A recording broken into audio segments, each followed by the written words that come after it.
श्री शिव गीता 10वां अध्याय। श्री रामचंद्र बोले, हे भगवान, इस देह में यह जीव कहाँ वर्तमान है? यह कहाँ से उत्पन्न होता है और इसका क्या स्वरूप है, यह आप कहिए। देहांत में यह कहाँ जाता है और जाकर कहाँ स्थित होता है, और फिर देह में किस प्रकार आता है या नहीं आता, यह आप कहिए। श्री भगवान बोले, हे महाभाग, तुमने बहुत अच्छी बात पूछी है, जो गुप्त से भी गुप्त है, जिसे इंद्रादि देवता और ऋषि भी कठिनता से नहीं जान सकते। हे रघुनंदन, मैं भी यह किसी दूसरे से नहीं कहना चाहता, परंतु तुम्हारी भक्ति से प्रसन्न होकर मैं कहता हूँ।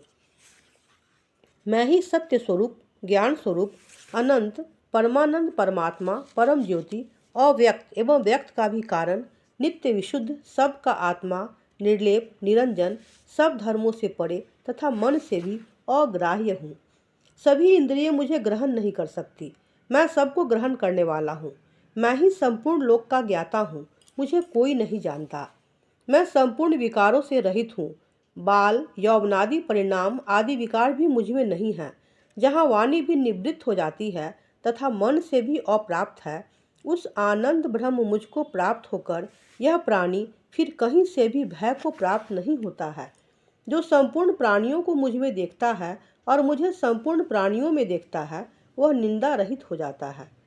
जिसको सभी भूत प्राणी आत्मा रूप दिखते हैं, उस सर्वत्र एक रूप देखने वाले को कहाँ शोक और मोह होता है।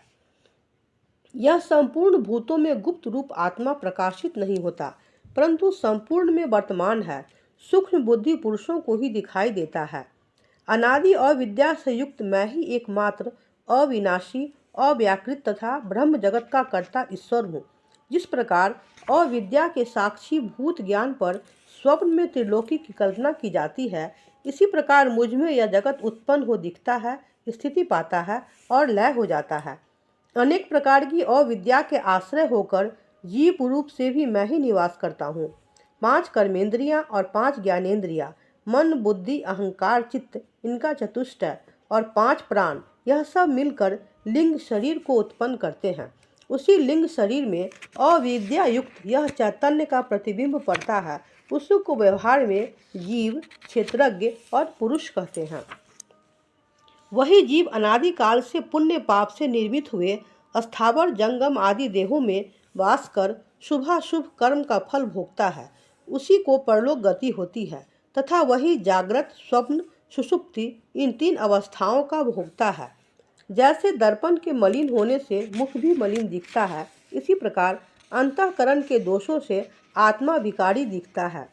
अंतःकरण और जीव, इन दोनों के परस्पर अध्यास के कारण और एक भाव का अभिमान करने के कारण परमात्मा भी दुखी सा प्रतीत होता है। जिस प्रकार मरुस्थल में दोपहर के समय सूर्य किरण रेत में पड़ने से जल की प्रतीति होती है, जो केवल अज्ञान ही है, वह जल रूप नहीं, केवल संताप ही करने वाला है। इसी प्रकार आत्मा भी निर्लेप है, परंतु वह मूढ़ बुद्धि वालों को अविद्या और अपने दोष के कारण कर्ता व भोक्ता धर्म वाला मानता है। इस अन्नमय पिंड के सूक्ष्म देह में हृदय के विषय जीव स्थित रहता है और नख के अग्रभाग से लेकर शिखा पर्यंत व्याप्त हो रहा है। अतएव तू सावधान होकर सुन। वही यह जीव, मैं मनुष्य, मैं ब्राह्मण इत्यादि अभिमान करता हुआ इस मांस पिंड में स्थित है। नाभि से ऊपर और कंठ से नीचे अवकाश के स्थान को व्याप्त करके सदा स्थित रहता है।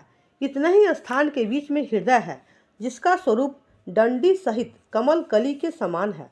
उसका मुख नीचे को है, उसमें सूक्ष्म और सुंदर एक छिद्र है, उसी को दहराकाश कहते हैं। उसमें जीव रहता है। केश के अग्रभाग का 100वां भाग कर फिर उसका भी 100वां भाग करके जो परिमाण किया जाए, वही सूक्ष्मता जीव की जाननी चाहिए। वस्तुतः तो जीव के स्वरूप का परिमाण नहीं है कि ऐसा है और इतना है। जिस प्रकार कदम्ब के फूल के चारों ओर केसर होती है, इसी प्रकार हृदय स्थान से सहस्रों नाड़ी निर्गत हुई है, जो शरीर में व्याप्त है। वे हित और बल को देती हैं, इस कारण उनकी हित संज्ञा है। योगियों ने उन नाड़ियों की संख्या 72,000 कही है। जिस प्रकार सूर्य से किरण निर्गत होती है, इसी प्रकार जो नाड़ी हृदय से निकली है, उनमें 101 मुख्य नाड़ियों ने संपूर्ण शरीर को वेष्टित कर दिया है और प्रत्येक इंद्रियों में 10-10 नाड़ी है। उन्हीं के द्वारा विषयों का अनुभव होता है। यह नाड़ी ही सुख दुख जागृत स्वप्नादि के साक्षात का कारण है। जिस प्रकार नदी जल को बहाती है, इसी प्रकार नाड़ी सुख दुख रूप कर्म फल को बहाती है। इन 101 नाड़ियों में से एक नाड़ी अनंत नाम बहाती है, जो ब्रह्म रंध्र तक पहुँच गई है। जो सुषुम्ना नाम नाड़ी है, उसमें प्राप्त होकर वह जीव मुक्त हो जाता है।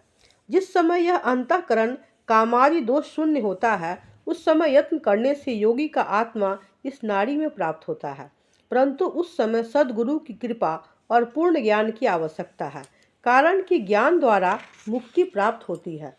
जिस प्रकार राहु अदृश्य रहकर भी चंद्रमंडल में दिखता है, इसी प्रकार सर्वत्र रहने वाला आत्मा लिंग देह में भी प्रतीत होता है। जिस प्रकार घट को ले जाने से घटाकाश भी लेकर जाया जाता है, इसी प्रकार सर्वत्र व्यापक भी जीवात्मा लिंग देह में ही प्रतीत होता है। यद्यपि वह सर्वत्र पूर्ण और निश्चल है, परंतु वह जागृत अवस्था में घटादि पदार्थों का चैतन्य प्रतिबिंब युक्त होने से अंतःकरण वृत्ति से व्याप्त होकर चंचल सा दिखता है। जिस प्रकार से सूर्य 10 दिशाओं को व्याप्त करता है, इसी प्रकार निष्क्रिय और सर्व पदार्थों में व्याप्त लिंग देह के संबंध से उत्पन्न हुई अंतःकरण की वृत्ति नाड़ियों द्वारा बाहर जाकर विषयों में प्राप्त होने प्रकाशित करती है। अपने किए उन कर्मों के अनुसार जागृत आदि अवस्था में सुख दुख का साक्षात्कार जीव करता रहता है। संपूर्ण वृत्ति लिंग शरीर से उठती है। जब तक मोक्ष न हो, लिंग शरीर का नाश नहीं होता। जिस समय ज्ञान द्वारा जीव और ब्रह्म का भेद मिट जाएगा और अविद्या सहित इस लिंग शरीर का नाश हो जाएगा, उस समय केवल आत्मा का अनुभव मात्र अहम ब्रह्मास्मि इस स्वरूप में स्थिर होने से ही मुक्त होता है। जिस प्रकार घट के उत्पन्न होते ही घटाकाश उसमें व्याप्त हो जाता है और उसके नष्ट होने से वह अपने स्वरूप में अवस्थित रहता है। जब जागृत अवस्था में भोग देने वाले कर्मों का क्षय होकर स्वप्न काल में भोग देने वाले कर्म जागृत समय के देह गेहादि विषयों के साक्षात करने वाले ज्ञान को छिपाकर जब जागृत होते हैं, तब परमेश्वर की इच्छा से पूर्व अनुभव किया हुआ स्वप्न समय के विषय के जागृत होने पर यह मायावी अविद्योपाधि जीवमाया की निद्रा के योग से जागृत अवस्था में भी स्वप्न से भिन्न स्वरूप अवस्था की ओर देखता है। घट आदि विषय तथा बुद्धि आदि करण और स्वप्न समय के भोग देने वाले पदार्थ के समान सब सृष्टि अंतःकरण ने कल्पना की है। अंतःकरण की कल्पना से यह जगत अनेक भाव से दिखता है। इन सब को देखने वाला स्वयं ज्योति आत्मा साक्षी रूप से सब में वर्तमान है। इस अवस्था में अंतःकरण आदि सर्व पदार्थों की वासना भावना से की हुई असत्य होने से वह वासना रूप ही है और परमात्मा उसी स्थान में वासना मात्र से साक्षी है। जिस प्रकार जागृत अवस्था में कर्ता कर्म क्रिया इत्यादि संपूर्ण कारणों से युक्त व्यवहार चलता है, उसी प्रकार पूर्व जन्म के किए हुए कर्मों की प्रेरणा से वासना रूप प्रपंच है, परंतु जागृत अवस्था में प्रपंच का व्यवहार समर्थ होता है और स्वप्न अवस्था में कल्पित है। यही इसमें भेद है। संपूर्ण बुद्धि वृत्ति का साक्षी आत्मा स्वयं ही प्रकाश करता है। उस साक्षी का जो वासना मात्र साक्षीपना है, उसे स्वप्न कहते हैं। बाल अवस्था में जो कुछ जागृत में किए हैं, उस समय उसी की वासना हृदय में प्रबल रहती है, इस कारण वे ही स्वप्न दिखते हैं। और तरुण अवस्था में इंद्रियां अपने व्यापार में कुशल हो जाती है, जिससे वह तद्रूप ही स्वप्न देखता है।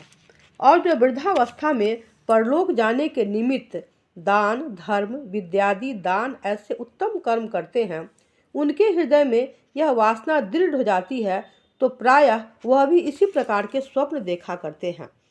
जिस प्रकार से शेन पक्षी आकाश में भ्रमण करते करते जब थक जाता है, तब विश्राम का और कोई उपाय नहीं देखकर निज पंखों को सिकोड़कर अपने घोंसले में विश्राम करता है। इसी प्रकार जागृत और स्वप्न अवस्था में विचरने से जब आत्मा श्रांत होता है, तब संपूर्ण इंद्रियों के शिथिल होने से सब साधनों को लय कर देता है। नाड़ियों के मार्ग से इंद्रियों की वासना को आकर्षण कर जागृत और स्वप्न अवस्था के सब कार्य समाप्त कर आत्मलीन हो जाता है। जिस समय यह माया से आच्छादित चैतन्य अव्याकृत स्वरूप में लय होता है, उस समय संपूर्ण प्रपंच लय हो जाता है, परंतु यह लय आत्यांतिक नहीं है। इसमें केवल कार्य रूप का नाश होता है। इस कारण रूप वासना बनी रहती है। जिस पुरुष की किसी स्त्री की अत्यंत इच्छा हो और वह उसे प्राप्त हो जाए तो उसके संभोग से जो सुख मिलता है उसकी सीमा है, परंतु उससे कहीं अधिक सुख निद्रा अवस्था में जीव को आनंदमय कोष में प्राप्त होने से होता है। जब जीव को बाह्य विषय का ज्ञान नहीं होता, वह अंतर अर्थात मोक्ष की अवस्था के समान है, जिसमें विषय वासना अत्यंत निवृत्त होती है, निवृत्त वासना वाला भी नहीं होता। निद्रा अवस्था में जीवात्मा जब ईश्वर को प्राप्त होता है, तब जागृत आदि अवस्था में जैसे ईश्वर से भिन्न रहता है, वैसा वहाँ भी भिन्न रहता है, तब भी भेद नहीं जानता। ऐसा होने से ही वह उस समय दुख रहित होता है, क्योंकि कारण आत्मा में उसका साम्य माना जाता है, एकत्व पाता है, इस कारण औपचारिक है। जो भी उस अवस्था में अविद्या की सूक्ष्म तत्व वृत्ति आने से जैसे सुख अनुभव करता है, उस सुख को जैसे मैं सुख से सोया और दूसरा कुछ भी न जाना, केवल अज्ञान का ही अनुभव है। परंतु यह अज्ञान भी साक्षी आदि की वृत्ति से अनुभव किया जाता है कि सुख से सोया। यदि साक्षी न हो तो सुख से सोने की स्मृति किसी प्रकार नहीं हो सकती, क्योंकि गाढ़ निद्रा में सोते समय तो उसे सुख का अनुभव होता नहीं। उसके पश्चात जागृत होकर साक्षी के द्वारा जानते हैं। जागृत, स्वप्न, सुषुप्ति यह तीन अवस्था जैसी इस लोक की है, वैसी देवलोक की है। सुषुप्ति के अंत में जब जागृत अवस्था आती है तो अपने कारण रूप जीव के प्रारब्ध के कर्म से फिर इंद्रियां इस प्रकार जाग उठती है, जिस प्रकार अग्नि से विस्फुलिंग उठने लगते हैं। जिस प्रकार जल से भरा हुआ घड़ा जल में डुबो दो और यदि उसे फिर निकालो तो वह उस जल से भरा हुआ ही आता है, इसी प्रकार से यह जीवात्मा इंद्रिय आदि सहित कारण में लय को प्राप्त होकर उन इंद्रियों सहित ही जागृत अवस्था को प्राप्त होता है। विज्ञान आत्मा जीव, कारण आत्मा ईश्वर, ये दोनों वास्तव में एक ही रूप हैं, किंतु अविद्या के प्रपंच से उनमें भेद प्रतीत होता है। जब यह अविद्या नष्ट हो जाए तो ऐसा नहीं होता, उस समय दोनों एक रूप हो जाते हैं। जिस प्रकार से एक ही सूर्य जल आदि पदार्थों में प्रतिबिंबित होने से अनेक रूप दिखता है और जल के चलायमान होने से सूर्यादि में भी चंचलता प्रतीत होती है, इसी प्रकार कूटस्थ एक ईश्वर ही है और अनेक देहों में प्रतिबिंबित जीव रूप से प्रविष्ट होकर अनेक रूप गमनागमनादि रूप से दिखता है।